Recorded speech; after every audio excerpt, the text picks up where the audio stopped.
Assalamualaikum warahmatullahi wabarakatuh. Strategi dan kebijakan pemerintahan Daulah Utsmani. Kebangkitan Daulah Utsmani tidak lepas dari melemahnya kekuasaan Daulah Abbasiyah pada ujung yang paling kritis. Lahirnya pemimpin-pemimpin hebat menjadikan Daulah Utsmani sebagai penguasa dunia yang kembali mengangkat kejayaan Islam dan peradabannya.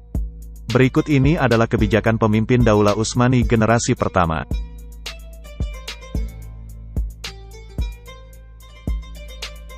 1. Utsman I, berkuasa 699–726 Hijriah atau 1299–1326 Masehi. Disebut dengan Utsman I, dia adalah pendiri Daulah Utsmani yang mencanangkan kerajaan dibangun atas sendi-sendi persatuan suku Turki. Utsman adalah seorang yang sangat pemberani, mukhlis, adil dan bijaksana. Dengan sifat-sifat teruji yang dimiliki, tentunya menjadi kebanggaan bagi masyarakat dan pengikutnya. Utsman I membangun tentara yang berjuang tanpa pamrih, semua atas dasar karena Allah Subhanahu wa Ta'ala. Para pejuang tersebut sering disebut dengan Al-Ghazi yang terdiri dari ikhwan, persaudaraan. Tarekat Baktashi. Khalifah Utsman meninggal dengan meninggalkan kurang lebih 16.000 km persegi. Sebagai daulah yang baru berdiri pada masa kekuasaannya berhasil membebaskan kota Bursa di tepi Laut Mahmara.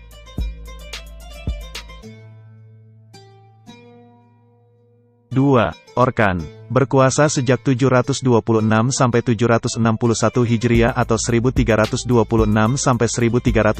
Masehi. Menggantikan kedudukan ayahandanya Orkan memindahkan kerajaan dari Quraisy Iskisyar ke Bursa.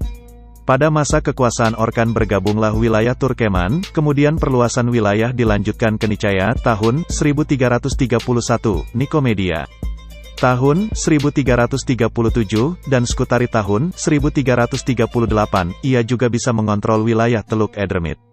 Orkan berhasil mendirikan jabatan Sadr Azam Perdana Menteri. Jabatan tersebut diberikan pada adiknya yaitu Alauddin. Tentara di era Orkan dibentuk dengan sistem yang sangat rapi dan teratur. Ia juga membentuk tentara khusus dengan nama Inkisyariya atau jenis Sari, yani Tashri. Bendera pada saat itu berwarna merah dengan bulan sabit di tengahnya. Di bawah bulan sabit terdapat gambar pedang yang mereka sebut Zulfikar, yaitu nama pedang yang pernah dimiliki oleh Ali bin Abu Thalib radhiyallahu an. Sampai dengan akhir usianya Orkan berusaha untuk membentuk pemerintahan yang kuat. Untuk itu dia banyak membangun, menertibkan administrasi, menguatkan militer, membangun masjid dan akademi-akademi ilmu pengetahuan.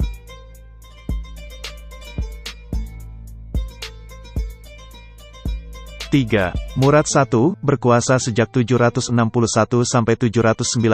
Hijriah atau 1360–1388 Masehi. Setelah Sultan Orkan wafat, kedudukannya digantikan oleh Murad I yang merupakan putra kedua dari Orkan. Menggantikan kedudukan ayahnya sebagai penguasa. Karena putra pertama Orkan yaitu Sulaiman yang meninggal terlebih dahulu. Sultan Murad I adalah sosok yang sangat pemberani, gemar berjihad, dermawan, dan tekun menjalankan agama. Dia mencintai peraturan dan selalu memegang teguh peraturan itu, berbuat adil kepada rakyat dan tentaranya. Murad I selalu dikelilingi oleh sejumlah komandan terbaik dan orang yang berpengalaman dalam bidang militer yang selalu ia ajak untuk bermusyawarah. Murad I berhasil meluaskan wilayahnya di Asia Kecil dan Eropa dalam waktu bersamaan. Ia menaklukkan Adrianopel atau Edirne, dan kemudian dijadikan sebagai ibu kota kerajaan yang baru, serta membentuk pasukan berkuda, kavaleri. Perjuangannya terus dilanjutkan dengan menaklukkan Makedonia, Sofia ibu kota Bulgaria, dan seluruh wilayah bagian utara Yunani. Banyaknya kota-kota yang ditaklukkan oleh Murad I dan hampir tidak terbendung, membuat bangsa Eropa mulai cemas. Akhirnya raja-raja Kristen Balkan meminta restu dari Paus Urbanus V untuk mengusir kaum muslimin dari daratan Eropa. Murad I mulai menghadapi serangan Eropa pertama kali dari Raja Kurok V dari Serbia dan dibantu Raja Bosnia bermaksud menyerang Adrianopel. Selanjutnya pasukan Murad I merayap terus menguasai Eropa Timur seperti Somakov, Sofia Monatsir, dan Saloniki. Selanjutnya menguasai Bulgaria, Serbia, Sisman dan Lozan. Sultan Murad I meninggal dengan syahid dalam usia 65 tahun pada 15 Syaban 791 Hijriah. Sultan Murad I mewarisi kekuasaan yang luas, 5 kali lipat kekuasaan ayahnya.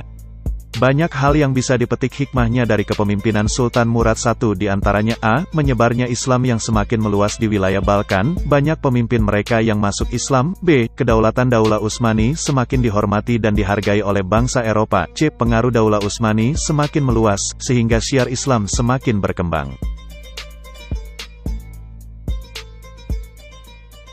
4. Bayazid I, berkuasa sejak 791 sampai 805 Hijriah atau 1389 sampai 1402 Masehi.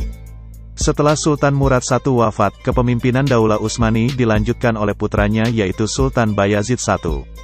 Dia adalah orang yang sangat pemberani, cerdas, murah hati, dan memiliki semangat yang kuat untuk melakukan perluasan wilayah Islam. Oleh karena itu, dia sangat memperhatikan masalah-masalah kemiliteran, mengarahkan perluasan wilayahnya ke negara-negara Kristen Anatolia.